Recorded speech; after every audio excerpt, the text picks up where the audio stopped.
Olá, nós somos da equipe de ruídos, composta por Felipe Freitas França e Ricardo Kong. Bom, existe uma diferença básica entre som e ruído. O som, ele é uma percepção sensorial e o ruído é visto como sendo um som indesejado. Nós temos aqui alguns exemplos de som, por exemplo, uma música, a fala, ou o som do vento ou das ondas do mar. A exemplo de ruído, nós temos a buzina, uma furadeira ou qualquer outra coisa que seja indesejável aos ouvidos.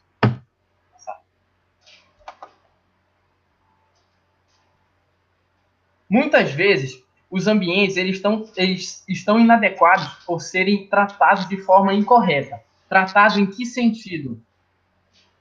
No sentido acústico do ambiente. É aí que nós temos os materiais absorventes e materiais refletores, que, como o próprio nome já diz, eles têm uma característica absorvedora e refletora de som. Bom, aqueles ambientes que com muitos materiais absorventes, eles podem produzir efeitos ruins, por exemplo, de comunicação interna no ambiente. E, por outro lado, naqueles ambientes em que a gente tem muitos materiais refletores, eles nos dão uma sensação desagradável e desconforto, dando a impressão de que a gente está cercado por alto-falantes. Essa impressão, ela ocorre porque cada vez que o som reflete em uma superfície, é como se estivesse sendo criada uma nova fonte sonora. E falando em fontes sonoras, o efeito conjunto de múltiplas fontes sonoras agindo ao mesmo tempo em um ambiente consiste na reverberação, que deve ser controlada tanto nos níveis superiores e inferiores. Em se tratando de níveis superiores, nós temos o excesso, que aumenta a sensação de barulho, e nos níveis inferiores é a insuficiência dos materiais, que eles causam uma sensação de desconforto nas comunicações, como já comentado. Aqui nós temos duas fotos que exemplificam bem isso, um ambiente barulhento, sem nenhum revestimento acústico, e um ambiente confortável, que já tem um certo revestimento acústico e um certo tratamento. Vou passar. De forma simples, os barulhos eles vêm de choques entre moléculas. Estas, ao se chocarem uma com as outras, elas formarão um som. Bom, consideramos então um experimento realizado com um agitador de moléculas, em que este agitará uma haste movimentadora de moléculas e após um certo período de tempo é feita uma análise e obtém-se um resultado. Que resultado seria esse? Ondas de choque mais intensas em umas regiões e ondas de choque menos intensas em outras regiões, como na figura do meio, bem exemplificado. Assim, a gente percebe-se uma curva com os valores que são denominados intensidade sonora, porque é possível demonstrar que esses valores na curva, eles, através de uma referência padrão, eles podem estimar a intensidade do som provocada pelo choque das moléculas. O que seria essa intensidade do som?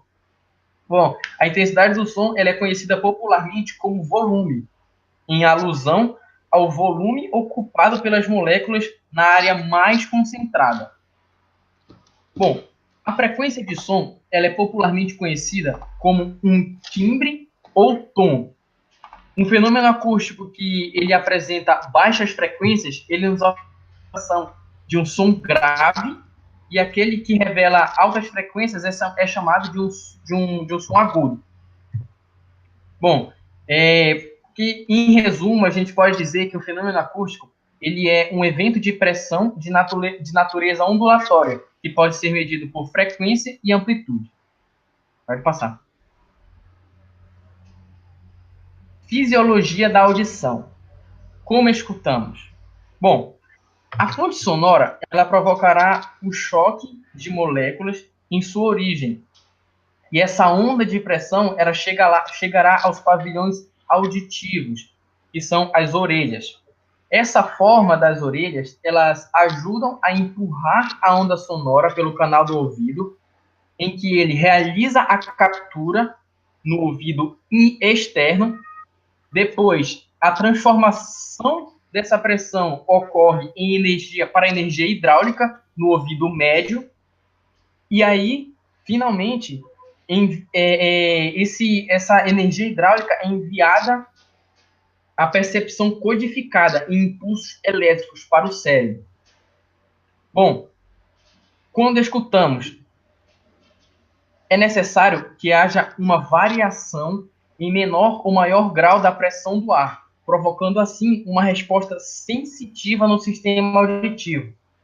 E é por isso que, quando, por exemplo, em situações de repouso, nós temos uma comunicação das narinas com a parte interna no ouvido médio, que é no tambor. E nas situações de repouso, a pressão externa, a pressão atmosférica externa, que é no ouvido externo, ela é igual à pressão interna no ouvido médio. Então é por isso que a gente não consegue escutar nada quando a gente, por exemplo, está dormindo, nas situações de repouso. Bom, é dessa forma que o ser humano ele escuta, sente intensidade e percebe as frequências. E também sofre, né, quando exposto a ruídos que incomodam ou sonoridades excessivas para os ouvidos. Pode passar. Bom, comentando um pouco sobre os limites da audição, a gente tem que, para o funcionamento em si do sistema auditivo, para que o funcionamento em si do sistema auditivo não coloque em risco a integridade do trabalhador, as intensidades e frequências têm valores máximos e mínimos, que assim eles são formados eles são chamados como campo auditivo. O aparelho auditivo ele percebe frequências entre 20 e 20 mil Hz. O que nós temos abaixo de 20 Hz? Nós temos aí os infrações e acima de 20 mil Hz nós temos os ultrassons. Tanto os infrações quanto os ultrassons eles são perigosos porque o aparelho auditivo não os detecta. Nas situações de infrações, eles produzem efeitos conhecidos como síndrome dos viajantes, que são dores de cabeça, enjoos e vômitos. E já em situações nos ultrassons, eles podem provocar efeitos análogos aos da síndrome dos viajantes. Porém, em altas intensidades, eles podem até dar sensação de queimadura na pele. Estresse auditivo e surdez. Bom, esses dois efeitos, eles são os mais comuns. O estresse auditivo, ele ocorre devido à exposição prolongada a um ambiente ruidoso, e sua recuperação pode ser superior a 24 horas. O outro efeito é a surdez. Este já é irreversível e se estabelece progressivamente. Bom, como para todos os sentidos, eles têm uma progressiva perda de acordo com a idade, sendo que a perda de audição ela é severa. Pode passar. Bom, a mensuração acústica. Atualmente existem diversas formas e aparelhos que são utilizados para se medir os diferentes sons e ruídos. Esses aparelhos medem a intensidade do som. Essa figura ao lado mostra diferentes escalas de intensidade do som. Desde um som em uma biblioteca, que é bem tranquilo, até o som de um motor de um avião, que vai a 140 decibéis. O decibel é a unidade de medida do som. Ela é medida em uma escala logarítmica, porque apesar do som ser um fenômeno de pressão, as escalas de pressão que existem, elas são muito grandes para medir essa variação no som. Então, é utilizada essa escala logarítmica em decibel para fazer essa medição. Apenas profissionais capacitados podem fazer esses relatórios de mensuração acústica. Eles têm um treinamento, estudam e passam Tem diversos conhecimentos para isso. E lógico, eles precisam ter sempre um equipamento calibrado. Esses equipamentos vão ser mostrados no slide a seguir. E logicamente, eles têm que ter um certificado de calibração. Existem dois pontos importantes na mensuração acústica, que são a existência de duas escalas diferentes, a escala A e a escala C. A escala A, ela mede a intensidade do som que é emitido de uma fonte sonora, e a escala C é a intensidade do som que é percebida pelo ouvido humano. Essa escala C é a mais usada para fazer medição de som em ambiente de trabalho. Esses equipamentos também fazem a medição em bandas de oitava. O que são as bandas de oitava? As mais comuns são a de 1:1 e a de 1/3 de oitava. Elas são faixas de frequência comumente usadas porque são as que mais se aproximam da percepção do ouvido humano. A partir delas são traçadas perfis de frequência que são comparados com as curvas de nível de critério, ou as curvas NC, que são curvas padrões usadas para se comparar se aquele som naquele ambiente é adequado ou não.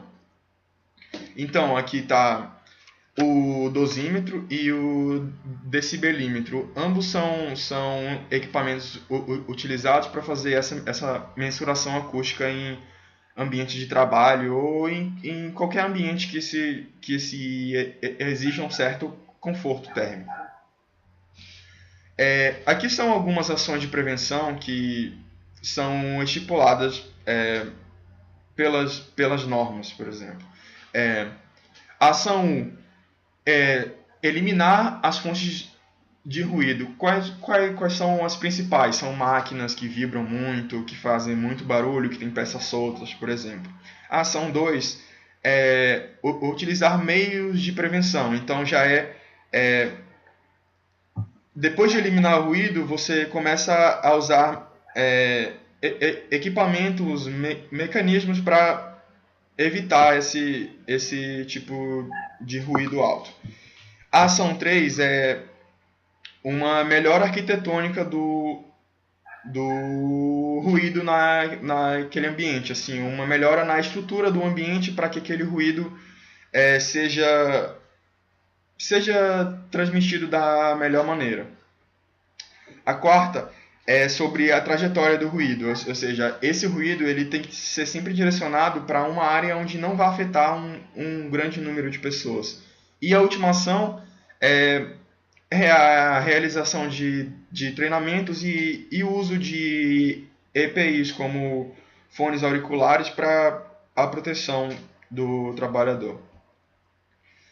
Bom, existem duas normas regulamentadoras que estipulam os níveis de ruídos aceitáveis em um ambiente. A primeira é a NBR 10151, que fala sobre a avaliação dos ruídos em áreas habitadas, visando o conforto da comunidade.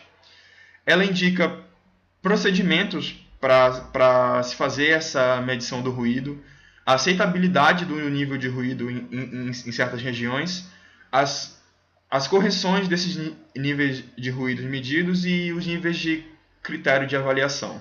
A NBR 10152 mede os níveis de ruído para o conforto acústico e fixa níveis de ruídos para esse conforto. E é nessa norma que se encontram as curvas NC utilizadas na comparação.